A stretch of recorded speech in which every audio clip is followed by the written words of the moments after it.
Good evening, I'm Carly Vaughn and welcome to this week's edition of VTV News. On the broadcast tonight, a look at this week's historical town hall meeting, the new MacAuthority store on West End Avenue, and the lecture by a former Egyptian ambassador. But first, Vanderbilt football fans may have something to look forward to next season. With a look at last night's celebration for the new signing class, here's Megan Pifus. Vanderbilt fans from all over the country came out tonight to celebrate this historical event for Vanderbilt football, Signing Day.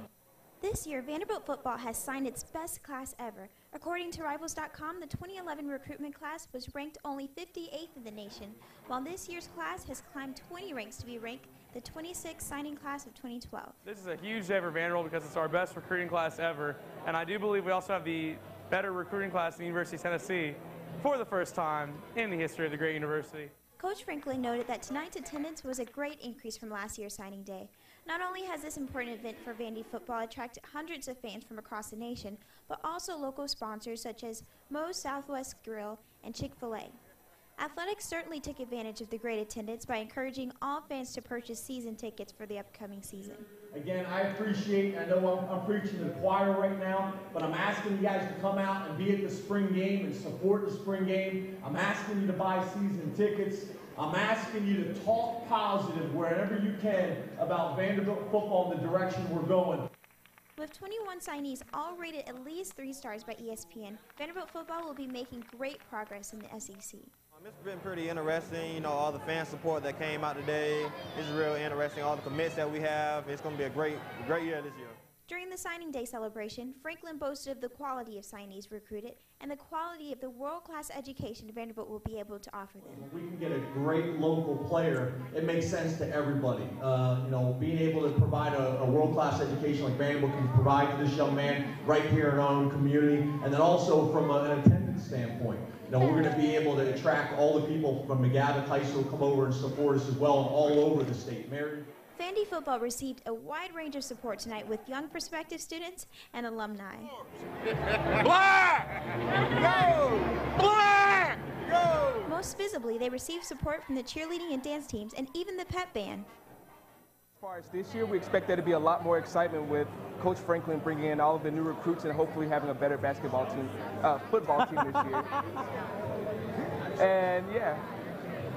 I actually didn't even play in the signing day pep band last year because I didn't know it was a thing.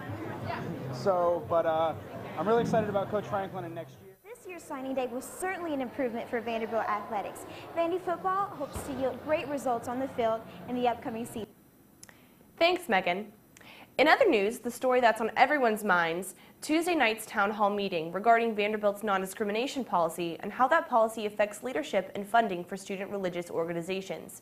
Provost and Vice Chancellor for Academic Affairs Richard McCarty and Vice Chancellor for University Affairs and Athletics, General Counsel, and University Secretary David Williams were at the meeting to discuss the university's policy. There are several religious groups on campus that are on provisional status due to their refusal to allow those who do not uphold the core beliefs of the group to hold leadership positions. The tension inside the meeting room was palpable, exemplified by confrontational remarks from the Vanderbilt quarterback, Jordan Rogers. At the conclusion of a back and forth deemed ineffective by the moderator, the panel moved on to other questions, and Rogers walked out with a group of about 20 other students, including one student who yelled, "Shame on you," to the panel. Despite challenges from audience members, the panel upheld the stance of the university that anyone with a genuine interest who is in good standing with the university must be eligible for leadership in any organization, regardless of their religious affiliation. And Vanderbilt Law School held a panel last night to discuss the new Tennessee law that criminalizes password sharing for online subscription services. Speakers at the panel said that prosecutions were unlikely to happen against families or friends who share passwords, but those that share passwords with a large amount of people may have cause for worry, as over $500 in illegal use constitutes a felony. And Tuesday night was Mana Project International at Vanderbilt's annual benefit, Manafit. It was held in the Student Life Center and featured performances and an auction to raise funds for the Mana Project's good deeds both in the community and around the world. Last night in Buttrick, both students and faculty members gathered to hear a talk and participate in a question and answer session with the former U.S. Ambassador to Egypt, Margaret Scobie. Scobie served as the ambassador to Egypt between 2008 and 2011, a time period that included Arab Spring, which Scobie called the most exciting event of her career. Scobie discussed current issues in the Middle East in this event sponsored by Vanderbilt's History and Political Science departments. There's a new MacAuthority store on West End Avenue. With a closer look, here's Ali Musa-Tux. I'm here on West End Avenue, 3 doors down from the Vanderbilt bookstore, where there is a new MacAuthority store that students can take advantage of as a resource for all their electronic needs. We're within walking distance. We're on Vanderbilt's campus, so a lot of our Vanderbilt student traffic, people walk here from their dorms or, housing, things like that, come right from class. We're an authorized Mac retailer, so we sell, MacBook Pros, MacBook Airs, iPads, iPods, things like that. We also cover warranty repairs on MacBooks and MacBook Pros. We sell accessories, cases, iPad accessories, software, things like that. A few weeks ago, the store opened, and since then, it's been a big success. It was pretty big. We had a line wrapped all the way down the sidewalk, past Barnes & Noble, and around near those frat houses. We probably had around 3,000 people come through. It was one of the biggest openings MacAuthority's ever had. Because this is a campus store, students can receive discounts. All the computers we sell have between a $50 and $200 discount. That starts on the MacBook Air and then goes all the way up to the MacBook Pro, as well as the desktop machines and things like that. So depending on the model they get, they qualify for a student discount, as well as AppleCare. AppleCare normally starts around $249, so they get a pretty substantial discount. I know for $249 they get it for $183. For $349 they get it for $239. So there are some really good discounts out there. If you're not interested in buying something, you can take advantage of the maintenance services here at the MacAuthority. Overall, it seems like the MacAuthority is going to be a great success to campus and will be really helpful for students. For VTV News, I'm Ali Musa-Tux. Thanks, Ali.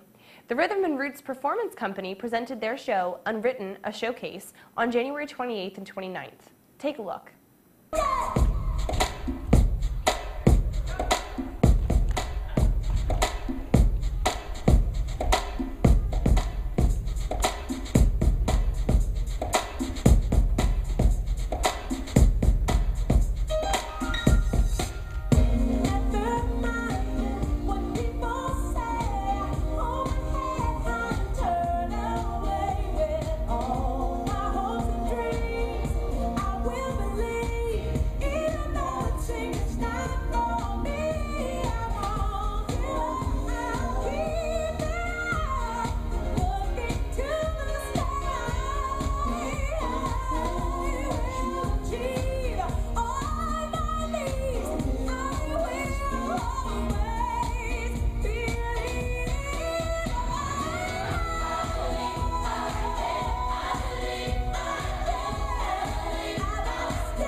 Looks like it was a great performance. Well, that's all for the broadcast tonight. For VTV News, I'm Carly Vaughn. Good night.